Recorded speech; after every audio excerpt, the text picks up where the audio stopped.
Sorry, প্রথমেই sorry চেয়ে নিচ্ছি। আমার এখন ভিডিও দিতে বেশ ভালোই লেট হয়ে গেছে।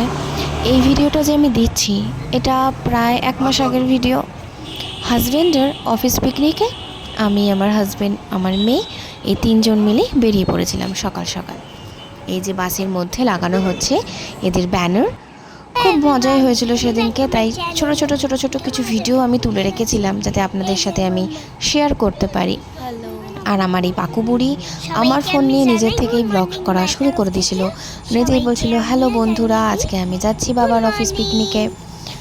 তো কেমন লাগবে অবশ্যই জানাবেন। আমরা তখন বিরাটি থেকে মাত্র কয়েকজনই উঠেছিলাম বাসে, আরও অনেকের ওঠা বাকি, তারা আস্তে আস্তে সবাই উঠে যাবে বাসে। তো আমাদের গন্তব্যস্থল ছিল ভান্যা কুটির।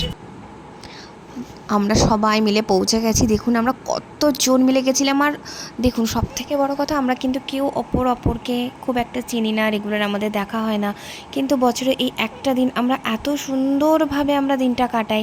মনেই হয় না যে না, আমাদের মধ্যে রেগুলার কথা হয় না বা রেগুলার সেরমভাবে যোগাযোগটা নেই, কিন্তু আমরা একটা দিন আমরা একদম সুন্দরভাবে ভালোভাবে কাটাই। আর এত এত সুন্দর ছিল জায়গাটা, আমাদের থেকে বাচ্চারা বেশি ভালো করে এনজয় করেছিল।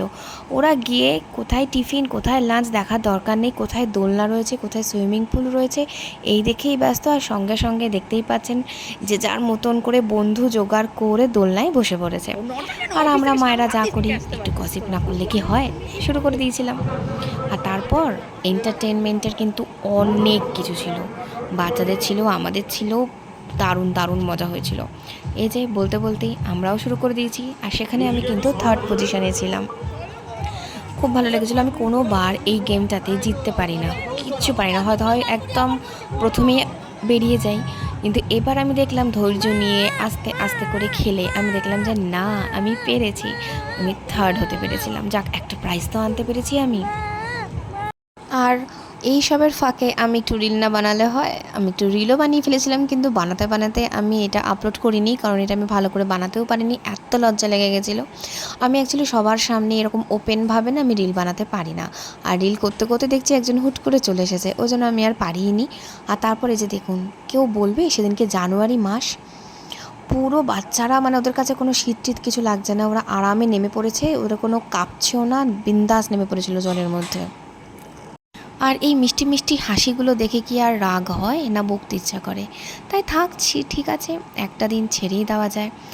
আর আমরা যে ভান্যা কুটিরে গেছিলাম, এত সুন্দর একটা পরিবেশ আর এত সুন্দর গাছপালা দিয়ে সাজিয়ে রেখেছেন ওনারা, যে সত্যি যারা ফটোগ্রাফি করতে ভালোবাসেন তাদের জন্য বেস্ট জায়গা, দুর্দান্ত জায়গা। তারা মানে দেখলে ফিদা হয়ে যাবে, মানে ফটোগ্রাফি করতে তারা এত মজা পাবে, এত আরাম পাবে।